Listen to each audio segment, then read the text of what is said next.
नमस्कार दोस्तों, मैं आज आपको प्रदोष व्रत कथा सुनाने जा रही हूँ और अब आपका ज़्यादा समय ना लेते हुए मैं कथा को प्रारंभ करती हूँ। ये कथा इस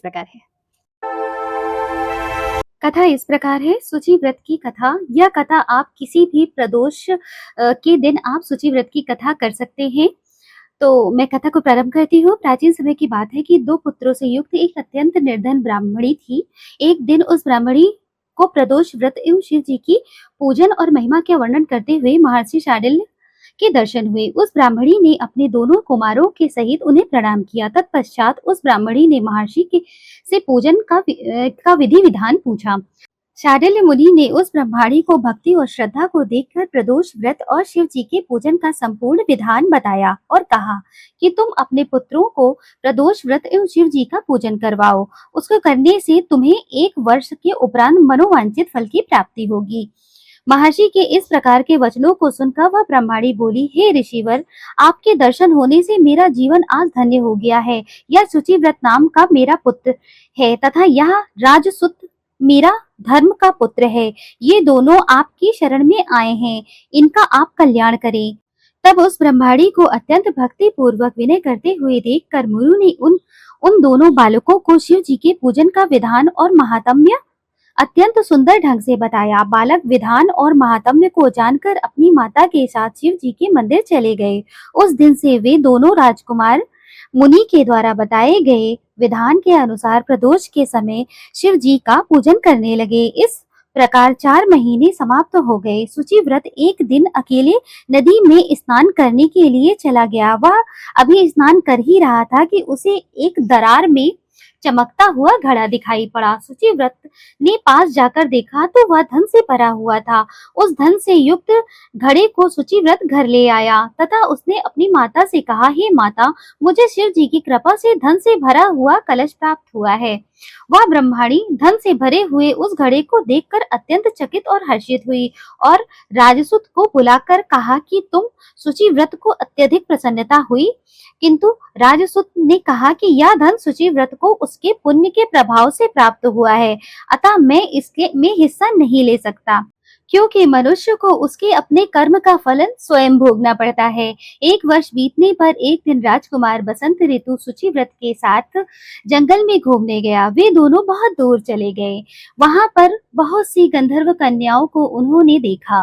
ब्राह्मण के पुत्र ने गंधर्व कन्याओं को खेलती देखकर राजकुमार से कहा, अब हम लोग वापस लौट चलें, क्योंकि ये गंधर्व कन्याएं शीघ्र ही मनुष्य को मोहित कर लेती हैं। इतना कहकर वह ब्राह्मण कुमार रुक गया, किंतु राजकुमार कन्याओं के विहार स्थल में बिना किसी डर के अकेला ही चला गया। गंधर्व कुमारी ने उस राजकुमार को देखकर विचार किया कि क्या स्वयं कामदेव इस राजकुमार के रूप में आए हैं। ऐसा विचार कर गंधर्व कुमारी ने अपनी सखियों से कहा कि निकट के वन में विभिन्न प्रकार के फूलों को चुनकर लाओ, तब तक मैं यहीं रुकी हुई हूँ। जाने के बाद राजकुमार से परिचय इत्यादि पूछना चाहिए। गंधर्व कुमारी की बात सुनकर सभी सखियां फूल चुनने के लिए चली गईं। सखियों के चले जाने पर उन दोनों ने एक दूसरे की ओर देखा और उनमें प्रेम उत्पन्न होने लगा। गंधर्व कन्या ने उस राजपुत्र को आसन इत्यादि देकर उससे पूछा कि आप यहाँ क्यों आए हैं और आप यहाँ के रहने वाले हैं या कहीं बाहर के। गंधर्व कन्या के प्रश्न का उत्तर देते हुए राजसूत ने कहा कि मैं मात्र पितृहीन एक राजकुमार हूँ तथा मेरे राज विदर्भ को शत्रुओं ने छीन लिया है। आप कौन हैं तथा यहाँ क्यों आई हैं? मुझसे आप क्या कहना चाहती हैं? राजकुमार की बात को सुनकर गंधर्व कुमारी ने कहा कि मेरा नाम अंशुमति तथा पिता का नाम विद्रविक है। मैं संगीत तथा गायन विद्या में अत्यंत ही चतुर हूँ। मेरे गायन को सुनकर देवांगनाएं तक मोहित हो जाती हैं। मेरी यह इच्छा है कि आपका और मेरा प्रेम विवाह सदैव के लिए हो जाए। अपनी बात कहने के बाद उस गंधर्व कुमारी ने अपनी मोतियों की बनी हुई माला राजकुमार को पहना दी। वही माला उन दोनों के प्रेम का चिन्ह बन गई। इसके बाद राजकुमार ने उस गंधर्व कन्या अंशुमति से पूछा कि आपका निर्वाह मुझ राज्य विहीन के साथ कैसे हो सकेगा?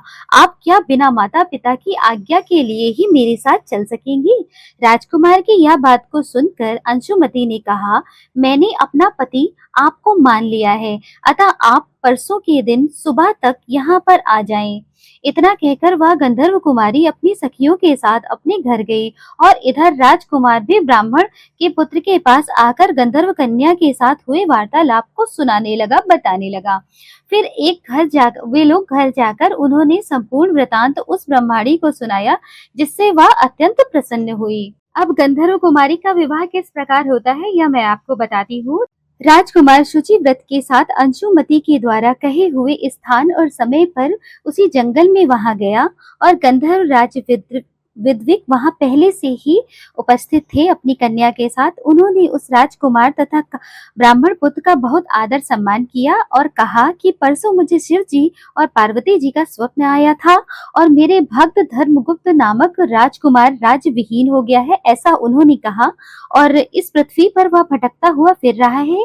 इसीलिए तुम अपनी कन्या का विवाह उनके साथ करा दो, ऐसा शिवजी ने मुझसे कहा, और अपनी सेना द्वारा उस राजकुमार के राज्य को शत्रुओं से मुक्त करवाओ और उस राजकुमार को सौंप दो। यह राजकुमार अत्यंत भाग्यवान है, अतः मैं अपनी प्रिय कन्या आपको समर्पित कर रहा हूँ।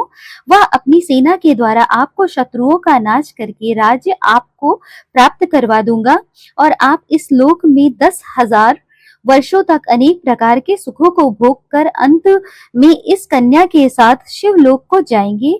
राजकुमार ने ऐसा स्वीकारात्मक उत्तर पाकर विद्रविक ने अंशुमति से विवाह कर राजकुमार धर्मगुप्त के साथ उसको बहुत सा धन धान्य देकर उसके पिता ने दास दासियों के अतिरिक्त गंधर्वों की सेना भी दी ताकि अपने शत्रुओं से वह अपना राज्य वापस पा सके। और राजकुमार धर्मगुप्त ने उस सेना की सहायता से युद्ध किया, उसे विजय प्राप्त हुई। राजकुमार बहुत शुभ मुहूर्त में राज्याभिषेक उसका हुआ एवं वह ब्रह्माणी उसने अपने राजमाता के रूप में उसे और अपने भाई छोटे ब्राह्मण के पुत्र को अपनाया, उसको राज्य में स्थान दिया। इस प्रकार वह राजकुमार प्रदोष व्रत और शिव जी के पूजन करके राज धन धान्य से संपन्न हो गया, पुत्र आदि युक्त हुआ और अंत में भगवान शिव के लोक को चला गया। जो कोई भी प्रदोष का व्रत इस कथा को पढ़ता है, सुनता है और दूसरों को सुनाता है, भगवान शंकर की कृपा से उसके सभी दुख दरिद्र दूर हो जाते हैं, पापों से मुक्ति हो जाती है, अंत में दुर्लभ मोक्ष की प्राप्ति होती है। बोलो हर हर महादेव, जय भोले शिव शंकर। इस प्रदोष कथा के साथ एक ब्राह्मण के वृतांत की छोटी सी कथा है, 1 पेज की, वो भी मैं आपको सुनाना चाहती हूँ, इसे भी आप सुन के जाइएगा। ब्राह्मण का वृतांत। प्राचीन समय में एक अत्यंत निर्धन ब्राह्मण किसी गांव में रहता था। उसकी साध्वी स्त्री सदैव भगवान शिव का पूजन और प्रदोष व्रत करती थी, अतः भगवान की कृपा से उसको एक सुंदर पुत्र की प्राप्ति हुई। एक दिन ब्राह्मण का पुत्र गंगा स्नान करने के लिए जा रहा था कि मार्ग में उसे चोरों ने पकड़ लिया, किंतु उसके पास कुछ ना पाकर संपूर्ण वृतांत जानकर उन चोरों ने उसे छोड़ दिया। चलते चलते वह बरगद के पेड़ के नीचे आराम करने के लिए रुका तो वहीं पर वह सो गए। उस देश के सिपाहियों ने उस बालक को चोर समझकर राजा के पास ले गए। राजा ने आज्ञा दी कि जेल खाने में इसे डाल दो।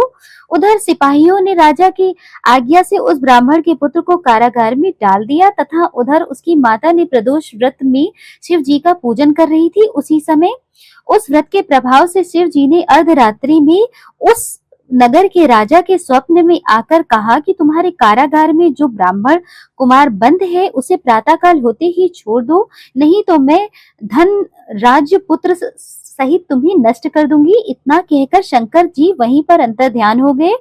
सुबह राजा अत्यंत नित्य उठा और निवृत्त होकर मांगलिक वस्तु आदि छूकर मंत्रियों सहित सभा में बैठा तथा अपना स्वप्न सबसे बताने लगा और सिपाहियों को आज्ञा दी कि उस ब्राह्मण के पुत्र को जल्दी से जल्दी छोड़ दो। सिपाहियों ने कहा, उनकी आज्ञा पाकर वह ब्राह्मण के पुत्र को राजा के सामने उपस्थित करने के लिए ले आए। राजा ने उस लड़के से संपूर्ण घटना जानकर उसके माता पिता को बुलाकर उन्हें 5 गांव पुरस्कार में दिए और कहा कि आप अपने घर को जाएं। तब यह ब्राह्मण अपने पुत्र और स्त्री सहित अपने घर को गया और आनंद पूर्वक रहने लगा। साथ शिव जी की कृपा से उसके समस्त दुख भी दूर हो गए, वह धन धान्य से भी संपन्न हो गया। इस प्रकार जो कोई भी इस व्रत को करता है, भगवान शंकर की कृपा से उसकी संपूर्ण मनोरथ पूर्ण होती है एवं अनेक प्रकार के सुखों का भोग सुख भोग कर वह अंत को मुक्ति को प्राप्त करता है, मोक्ष को प्राप्त करता है। बोलो हर हर महादेव, जय भोले शिव शंकर। भोलेनाथ सबके विघ्नों को हरे, सबकी महत्वाकांक्षा को पूरी करे। इसी के साथ ये प्रदोष व्रत की कथा मैं समाप्त करती हूँ। और इसी के साथ मैं आपको बताना चाहती हूँ कि हमारे चैनल पे ऑलरेडी सभी प्रकार की प्रदोष, सोम, रवि, बुध सभी प्रकार की प्रदोष व्रत की कथाएं हैं और भी सभी व्रत त्योहार की कथाएं हैं, धार्मिक स्थलों का ज्ञान है। और आप चाहें तो हमारे, अगर पसंद आए तो हमारे चैनल को लाइक सब्सक्राइब करें। समय समय पर मैं पौराणिक और धर्म से रिलेटेड सभी चीजें अपडेट करती रहती हूँ व्रत, तीज, त्योहार के। और इतना बहुमूल्य समय देने के लिए आप सभी को मेरा हृदय से धन्यवाद।